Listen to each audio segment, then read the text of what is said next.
পেহেলগামের জিহাদি হানার ঘটনায় 15 দিনের মধ্যেই পাকিস্তান এবং পাক অধিকৃত কাশ্মীরের জিহাদি লস্কর-ই তৈবা, জৈশ-ই-মোহাম্মদ সহ জিহাদিদের ঘাঁটিগুলিকে টার্গেট করে নিখুঁত অপারেশন চালায় ভারতীয় বায়ুসেনা। মধ্যরাতে অপারেশন সিঁদুর নামে প্রত্যাঘাতের নামকরণ ঠিক করে দেয় স্বয়ং ভারতের প্রধানমন্ত্রী নরেন্দ্র মোদী। পাকিস্তানের ভাওয়ালপুর এবং মুরিদকে সহ মোট 9টি জায়গায় হামলা চালানো হয় বলে খবর। আর এদিকে ভারতের এই হামলায় কিছুটা হলেও স্বস্তি পেয়েছেন শহীদ পরিবারের সদস্যরা। প্রিয়জনকে হারানোর বেদনা চিরকালই থাকবে, কিন্তু এই প্রত্যাঘাতের ফলে কিছুটা হলেও স্বস্তি পেয়েছেন তারা। 22 এপ্রিল পেহেলগামের বৈশরণ ভ্যালিতে নারকীয় জিহাদি হামলায় শেষ হয়েছিলেন অনেকেই।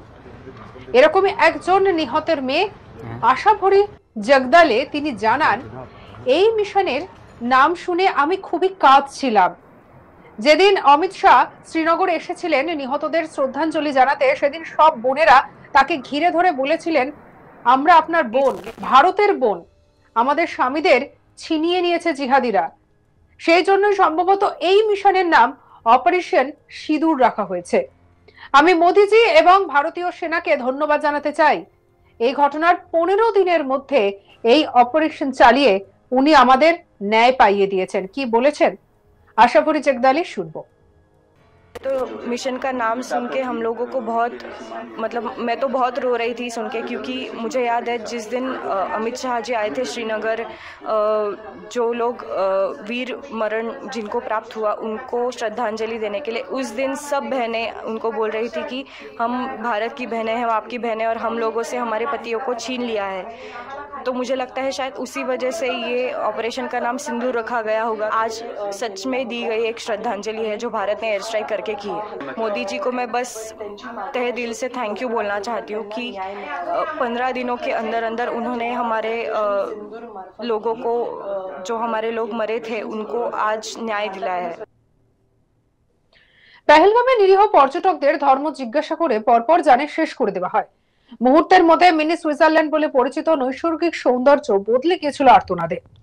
হামলার পেছনে পাকিস্তানের যোগ স্পষ্ট হওয়ার পর থেকে একটাই দাবি উঠেছিল, প্রত্যাঘাত কখন হবে। অবশেষে মঙ্গলবার মধ্যরাতে পাকিস্তান এবং পাক অধিকৃত কাশ্মীরের মোট 9টি জায়গায় হামলা চালালো ভারতীয় বায়ুসেনা। পরপর মিসাইল হানায় কার্যত গুড়িয়ে দেওয়া হলো ভাওয়ালপুর, মুর্দিকে, তেহরাকালান, শিয়ালকোট, বার্নালা, কোটলি, মুজফ্ফরবাদের একাধিক জায়গায় জিহাদি ঘাঁটি লক্ষ্য করে হামলা চালালো ভারতীয় বায়ুসেনার ফাইটার জেট। এই হামলায় কমপক্ষে 90 জন জিহাদিকে জানে শেষ করা হয়েছে বলে জানা গিয়েছে। এই এয়ার স্ট্রাইকের পর কার্যত স্বস্তি মিলেছে পেহেলগামে জিহাদি হানায় জানে শেষ হয়ে যাওয়া মানুষদের পরিবারের সদস্যদের। সেদিনে মৃত 26 জনের মধ্যে নাম ছিল ঘোড়সওয়ার সৈয়দ আদিল হোসেন শাহ।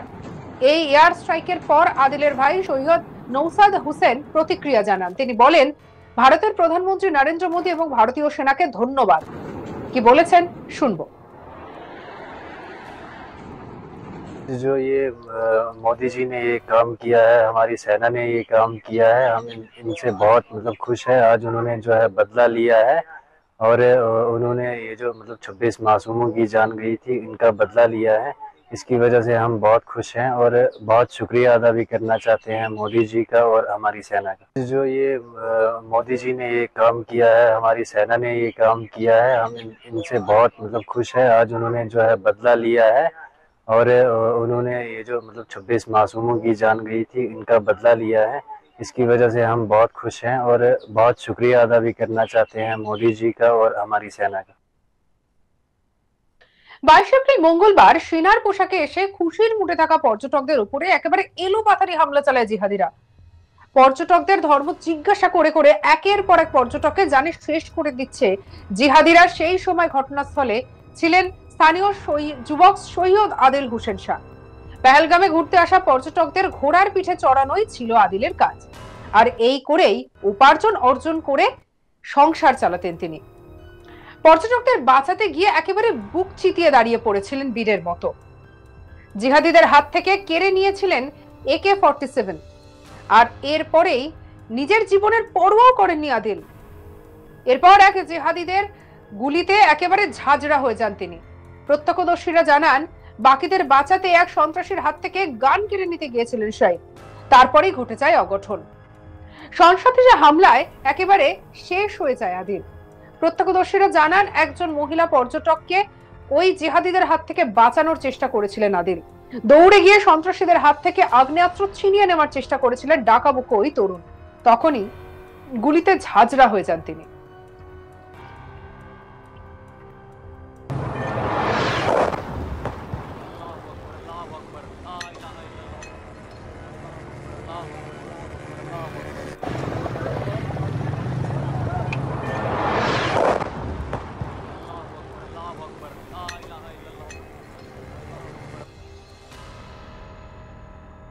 প্রসঙ্গত, পেহেলগামে নৃশংস হামলায় ২৬ জন নিরীহ পর্যটককে নির্বিচারে জানে শেষ করেছিল পাক মদতপুষ্ট জঙ্গি সংগঠন লস্কর-ই তৈবার শাখা সংগঠন দ্য রেজিস্ট্যান্স ফ্রন্ট।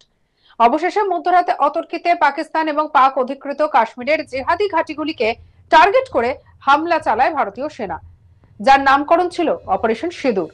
জানা গিয়েছে, প্রধানমন্ত্রী নরেন্দ্র মোদী নিজে এই অপারেশনের নামকরণ করেন। এই অপারেশনে কমপক্ষে ৮০ থেকে ৯০ জন জিহাদি জানে শেষ হয়েছে বলে জানা গিয়েছে। পাকিস্তানের সীমান্ত থেকে প্রায় ১০০ কিলোমিটার ভেতরে ঢুকে এই হামলা চালানো হয় বলেও জানা গিয়েছে। জৈশ-ই মোহাম্মদ, লস্কর-ই তৈবা এবং হিজবুল মুজাহিদিনের মতো নিষিদ্ধ জিহাদি সংগঠনগুলির ঘাঁটি গুড়িয়ে দেওয়া হয়েছে বলে খবর। উচ্চপদস্থ প্রশাসনিক আধিকারিক সূত্রে পাওয়া খবর অনুযায়ী জৈশের ঘাঁটি হিসেবে পরিচিত বাহওয়ালপুর এবং মুরিদকে দুটি বড় এয়ার স্ট্রাইক করা হয়েছে। এক একটি ঘাঁটিতে প্রায় ২৫ থেকে ৩০ জন জেহাদিকে নিধন করা হয়েছে। মুরদিকে ভারতের নিশানা ছিল মসজিদ ওয়া মারকাজ তৈবা, যা লস্করের নার্ভ সেন্টার হিসেবে পরিচিত। এটি তাদের হেডকোয়ার্টার। পাকিস্তানের টেরর নার্সারি বলা হতো এই হেডকোয়ার্টারকে। এছাড়াও লঞ্চ প্যাড, ট্রেনিং ক্যাম্প এবং জঙ্গিদের রেডিক্যাল সেন্টারগুলিকে গুড়িয়ে দিয়েছে ভারতীয় ফাইটার জেট। রাষ্ট্রসংঘ চিহ্নিত করা লস্কর এবং জৈশ জঙ্গি সংগঠনের ঘাঁটিগুলিতে হামলা চালানো হয়েছে বলে খবর পাওয়া গিয়েছে।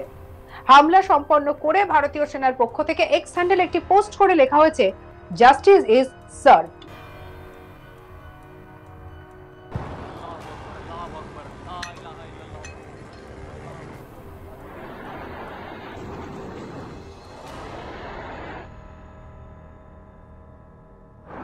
बोलिए